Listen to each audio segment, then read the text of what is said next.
여러분, 이 땅에 태어나는 모든 사람들은 각자마다 태어난 배경과 환경이 다 다르게 태어납니다. 어떤 분들은 금수저로, 어떤 분들은 흙수저로, 어떤 분들은 정말 부유한 집안에서 태어나기도 하고, 어떤 집은 알바니아 판자촌에서 태어나기도 합니다.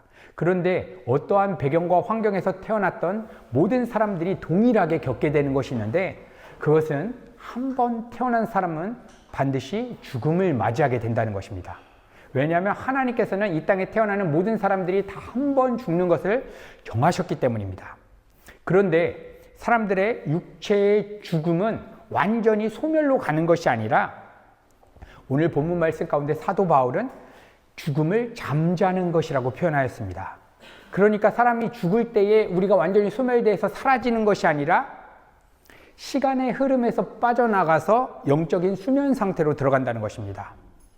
그리고 성경은 주님 다시 오실 그날 예수님을 믿은 사람뿐만 아니라 예수님을 믿지 않는 모든 사람들도 다 살아나서 부활하게 된다라고 증언하고 있습니다. 선한 일을 행한 자는 생명의 부활로, 악한 일을 행한 자는 심판의 부활로 나오느니라. 여러분, 이렇게 부활에는 두 종류가 있는데, 첫 번째 생명의 부활, 그리고 심판의 부활입니다. 생명의 부활과 심판의 부활을 가르는 기준이 있는데, 그것은 선한 일을 행했느냐 악한 일을 행했느냐에 따라서 갈라지게 된다는 것입니다. 여기서 말하는 선한 일이란 하나님의 말씀에 전적으로 순종하는 삶, 이것이 바로 선한 일입니다. 그런데 모든 사람들은 죄를 가지고 태어나기 때문에 자신의 힘과 노력으로는 하나님의 말씀에 순종할 사람이 단 한 사람도 없습니다. 그래서 모든 사람에게 주어진 결국은 무엇이냐면 심판의 부활입니다. 그런데 놀라운 것은 2000년 전 우리 주님께서 이 땅에 죄 있는 모양의 육신을 입고 이 땅에 오셔서 우리가 해야 되는 선한 일을 주님께서 대신 행하신 것입니다. 십자가에 죽기까지 순종하심으로 그 선한 일을 완전히 이루셨습니다. 그래서 우리가 예수님을 믿는 순간 내가 선한 일을 안 했는데 예수님께서 하신 그 선한 일을 내가 한 것으로 여겨주시는 것입니다. 그래서 선한 일의 행함으로 구원을 받는다는 것은 예수님의 선한 행위를 근거로 우리가 부활하게 된다는 것입니다. 그래서 모든 사람들이 다 부활을 하게 될 때에 생명의 부활로 부활하는 사람은 천국에 합당한 몸을 입고 부활하게 되는 것이고, 심판의 부활로 일어나는 사람들은 지옥에 합당한 몸을 입고 부활하게 된다는 것입니다. 여러분, 이러한 부활에 대한 내용은 지금 현대를 살아가는 우리들에게는 정말 강렬하게, 간절하게 느껴지는 내용은 아닙니다. 그런데 특별히 예수님의 제자들과 초대교회 성도들에게는 이 부활에 대한 신앙, 이 부활에 대한 확신, 재림에 대한 내용은 정말 그들의 삶을 사로잡는 강렬한 주제였습니다. 왜냐하면 제자들은 보았습니다. 예수님께서 부활한 몸으로 승천할 때 예수님께서 뭐라고 얘기해 주셨냐면, 내가 지금 이렇게 들림받은 그대로 내가 다시 올 것이다.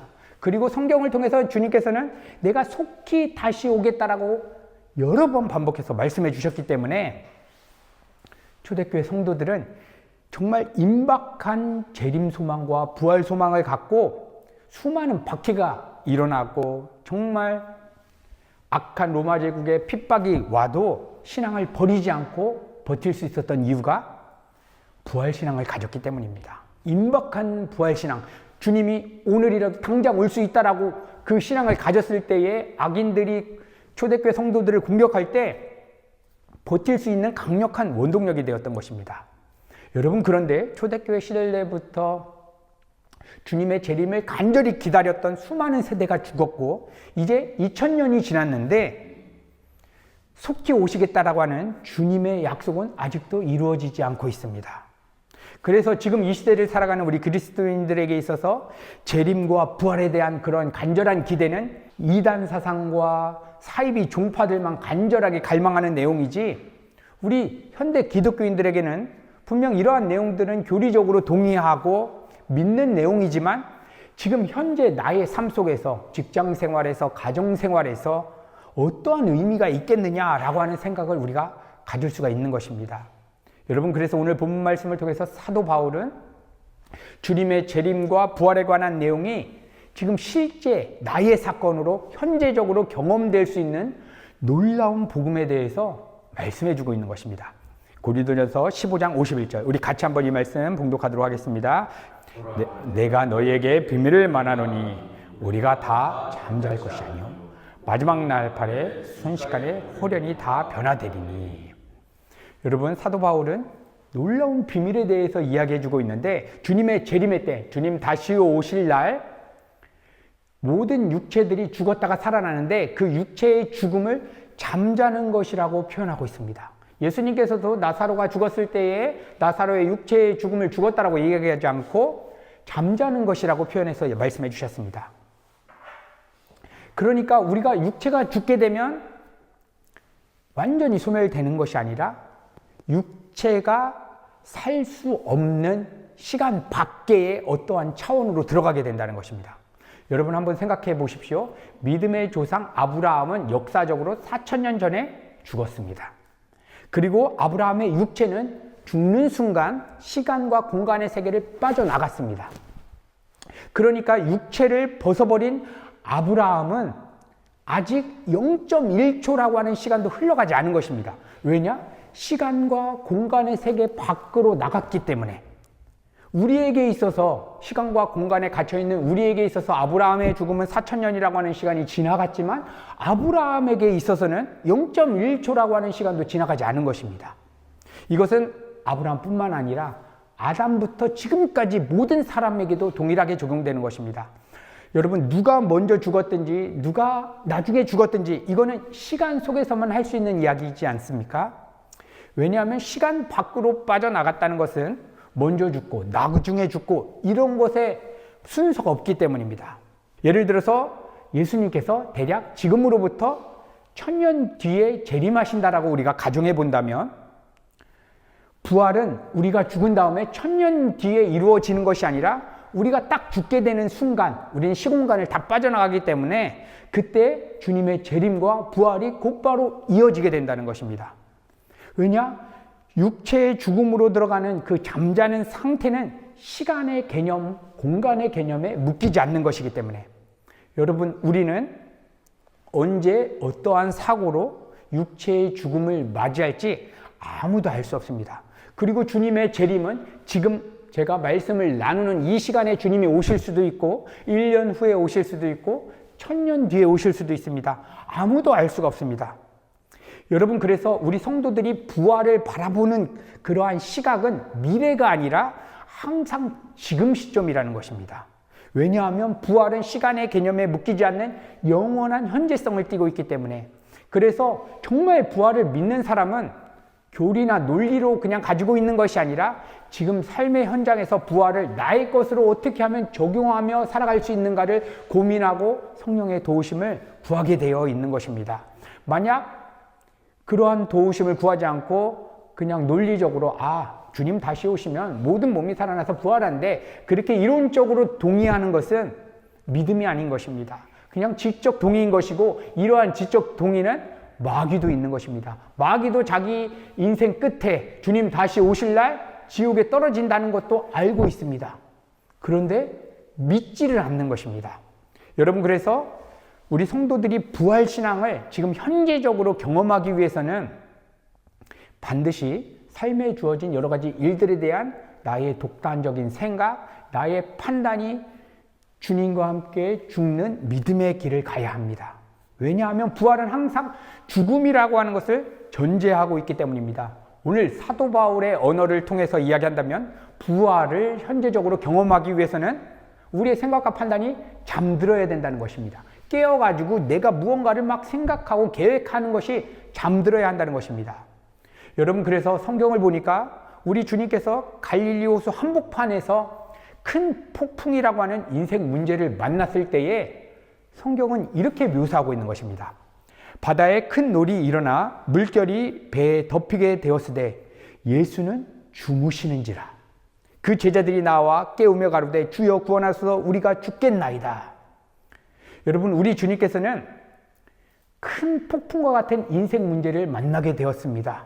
갈릴리 호수 한복판에서 엄청난 강풍이 불고 있는 것입니다. 이때 주님께서는 잠을 주무시는 것입니다. 평안히 고요하게 주님께서는 잠을 주무시는 것입니다. 왜냐하면 주님의 마음은 이 시간과 공간의 세계를 떠나서 영존하시는 하나님께 완전히 연합되어 있었기 때문에, 영존하시는 하나님과 동행하는 상태에서 폭풍과 같은 인생 문제를 처하게 되니까 잠을 자게 되는 것입니다. 평안하게 잠을 자게 되는 것입니다. 여러분, 그러면 이러한 인생 문제가 주어질 때에 우리 주님께서 문제 삼는 것이 무엇입니까? 마태복음 8장 26절에는 이렇게 말씀해 주십니다. 예수께서 이르시되 어찌하여 무서워하느냐 믿음이 적은 자들아 하시고, 예수님께서 제자들에게 꾸짖고 책망하는 것입니다. 어찌하여 인생 문제를 두려워하느냐. 여러분, 그러니까 우리 주님께서 문제 삼는 것은 폭풍과 같은 인생 문제를 문제 삼는 것이 아니라 그 문제에 완전히 마음이 사로잡혀서 걱정하고 염려하고 두려워하고 있는 제자들의 믿음 없음을 가장 큰 문제로 삼으시는 것입니다. 여러분, 이것은 지금 우리 성도들에게도 동일합니다. 우리의 삶에 때때로 폭풍과 같은 재정의 문제, 건강의 문제, 코로나 바이러스와 같은 강력한 팬데믹이 주어지고 지금 대한민국에서 일어나고 있는 국가적인 큰 사태가 주어지게 됩니다. 이때 수많은 사람들은 야, 큰일 났다, 난리가 났다. 그래서 언론과 방송과 유튜브들을 찾아보면서 어떻게 해야 되냐, 우리가 여기를 지지해야 된다, 저기를 지지해야 된다, 걱정, 염려, 분노, 두려움과 같은 그런 감정에 사로잡히게 됩니다. 그래서 여기에 생각이 막 지배당한 상태에서 하나님을 찾으면서 내가 판단하는 대로 우리 국가 문제 해결해 주세요, 내가 판단한 대로 이 문제 막아주세요, 우리는 이렇게 기도하게 됩니다. 여러분, 그런데 우리 주님께서 보시는 것은 이러한 국가의 비상 상태나 코로나 바이러스 같은 이러한 강력한 문제를 문제 삼는 것이 아니라 그 문제에 우리의 마음이 완전히 장악돼서 걱정, 근심하면서 하나님이 부어주시는 그 평강을 누리지 못하는 것, 이것을 가장 큰 문제로 여기시는 것입니다. 이 사태가 일어났어도 이것을 주관하시는 분이 하나님이시고 그분이 지금 우리의 삶에 함께 하시는 그 사실을 잊어버리고 하나님보다 그 문제를 더 크게 보면서 걱정, 염려하는 것. 여러분, 이것이 주님께서 보시는 가장 큰 문제라는 것입니다. 여러분, 이때 우리 성도들이 가장 먼저 기도해야 되는 것. 우리 주님께서 뭐라고 기도하라고 했습니까? 너희는 먼저 그의 나라와 의를 구하라. 하나님, 국가적인 비상사태가 터졌습니다. 제 삶에 재정 문제가 터졌습니다. 가정 문제가 터졌습니다. 하나님,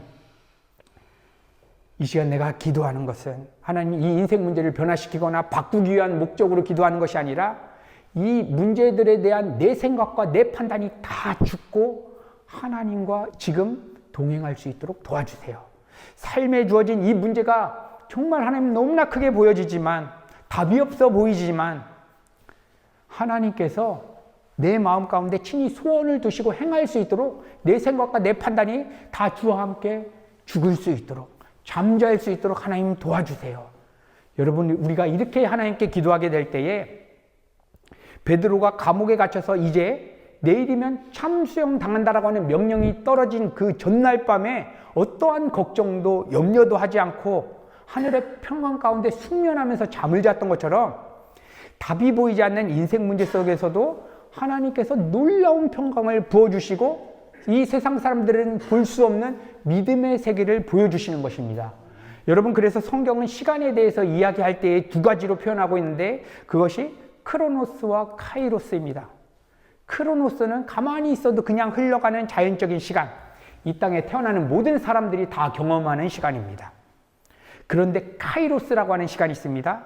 이것은 부활신앙을 현재적으로 경험하게 되는 믿음의 시간입니다. 카이로스는 수평적으로 흐르는 시간이 아니라 수직 하강하는 시간으로서 지금 영존하시는 하나님이 내 삶 가운데 임재하시는 그 상태, 그 하나님과 동행하는 상태, 그것이 카이로스입니다. 이 카이로스 시간은 믿음의 세계로서 거듭난 성도에게만 포착되는 굉장히 주관적인 시간입니다.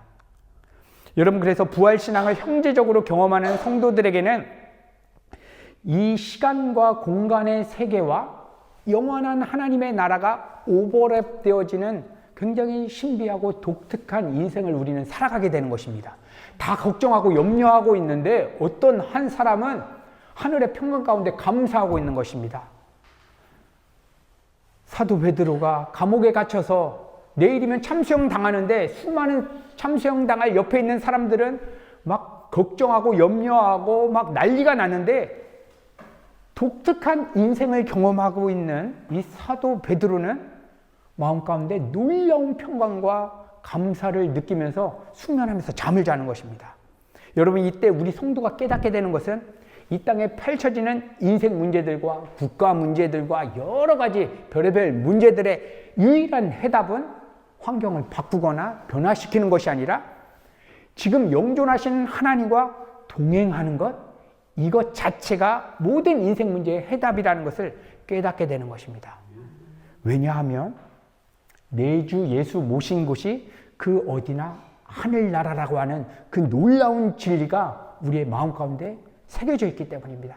비록 그 상황이 사망의 음침한 골짜기와 같은 상황이더라도 주님과 동행만 한다면 그곳이 하나님 나라가 되기 때문에 환경과 상황이 문제가 될 것이 없는 것입니다. 여러분, 그래서 사도 바울이 감옥이라고 하는 삶의 현실이 주어졌을 때에 그에게 오버랩되고 있는 그 하나님 나라 안에서 그가 깨달았던 해답은 무엇이었냐면 감옥에서 빨리 빠져나가거나 이 감옥이라고 하는 환경을 변화시키는 것이 아니라 감옥 안에서 주님과 동행하는 것이었습니다. 이때 보여지는 놀라운 신비는 항상 기뻐하고 쉬지 말고 기도하고 범사에 감사하는 것이 하나님의 뜻이지 환경 바꾸는 것이 하나님의 뜻이 아니다. 이것이 그리스도와 예수 안에 있는 너희를 향한 하나님의 뜻이라는 것을 그는 발견하였다는 것입니다. 여러분, 이 세상 사람들은 이 감옥과 같은 답이 없는 상황이 주어질 때, 특별히 지금 대한민국에서 일어나고 있는 이런 비상사태들이 주어질 때에 이것은 무조건 나쁜 것이다. 이것은 저주다. 어떻게 하면 이 상황을 빨리 바꿀까? 어떻게 하면 이 상황을 극복할까? 여기에서 답을 찾으려고 합니다. 여러분, 이러한 삶의 형태는 한평생 고단한 인생을 살아갈 수밖에 없습니다. 왜냐하면 이 문제 지나가면 또 다른 문제가 또 오기 때문입니다. 또 그 문제 지나가면 또 다른 문제가 또 주어지게 되기 때문입니다. 여러분, 그래서 우리 초대교회 성도들은 로마 제국의 그 엄청난 악행, 정말 자신들 앞에서 자녀를 화형시켜 죽이고 엄청난 수치를 가하는 로마 제국의 악행을 하나님이 막아주시지 않았음에도 불구하고 그들이 신앙을 버리지 않고 내가 죽으면 죽으리라 하면서 우리 구주 예수 그리스도만이 내 인생의 주인입니다, 왕이라고 고백할 수 있었던 이유가 여기에 있는 것입니다. 왜냐? 이거 환경 바꾸는 거에서 그들은 답을 찾은 것이 아니라 내가 죽는 순간에도 하나님과 동행하면 그것이 하나님의 나라고 그것이 모든 인생의 유일한 해답이구나. 그들은 죽음의 위기 앞에서도 두려움을 느끼지 않고 담대하게 신앙을 지킬 수 있었던 것입니다. 그리고 자신의 육체가 죽는 것은 로마 제국의 악행 때문에 죽는 것이 아니라 하나님이 정한 날이기 때문에 하나님이 나를 영원한 하나님의 나라로 부르는 그런 영광스러운 순간이기 때문에 죽는다는 것을 알았기 때문에 죽음의 세력도 그들을 두렵게 할 수 없었던 것입니다. 여러분, 그래서 하나님께서 때때로 우리의 인생 가운데 여러 가지 인생 문제를 막지 않고 허락해 주시는 이유는 사망아 너의 이기는 것이 어디 있느냐, 사망아 너희 쏘는 것이 어디 있느냐라고 고백했던 사도 바울의 고백처럼 이 세상 사망의 권세도 우리 성도들의 마음, 우리 성도들의 인생을 흔들지 못하는 하나님의 자녀임을 이 땅 가운데 드러내시기 위해서 때때로 하나님의 자녀들에게도 이렇게 답이 보이지 않는 인생 문제들을 하나님께서 허락해 주시는 것입니다. 여러분, 특별히 지금 이 시대를 살아가는 우리 성도들은 이 땅 가운데 일어나는 전쟁과 정말 여러 가지 악행들을 볼 때에 우리가 먼저 기억해야 되는 것, 하나님께서 이 모든 것을 다 주관하신다. 그리고 이 문제가 아니라 이 문제보다 내가 하나님을 더 크게 보지 못하는 내 마음이 문제다 하면서 하나님과 동행하는 자리로 우리가 나아가야 되는 것입니다. 그래서 대한민국 국가 비상사태를 보면서 우리가 먼저 기도해야 되는 것, 하나님, 이것에 대해서 내가 두려워하지 않고 하나님과 지금 삶의 현장에서 동행할 수 있도록 도와주세요. 이 문제가 하나도 걱정거리가 안 될 정도로 하나님의 임재에 내 마음이 사로잡히게 도와주세요. 여러분, 우리가 이렇게 기도할 때 어떤 사람에게는 하나님께서 소원을 주셔서 촛불을 들고 나가게 하실 수도 있고 아니면 집에서 그냥 잠잠히 기도하게 하실 수도 있고 이것은 하나님께서 어떻게 하실지는 우리가 알 수 없는 것입니다. 그런데 이 본질을 빼놓고 나가서 우리가 먼저 움직이는 것은 하나님의 주권을 인정하지 않는 것이고 정말 부활신앙을 현재적으로 경험하지 못하는 그러한 상황인 것입니다. 여러분, 오늘 이 기도를 통해서 우리 밀라노 은혜 공동체가 이 세상에 일어나는 어떠한 일도 두려워하지 않고 이 부활신앙을 현재적으로 나의 것으로 누리게 되는 그러한 은혜가 있기를 간절히 소망합니다.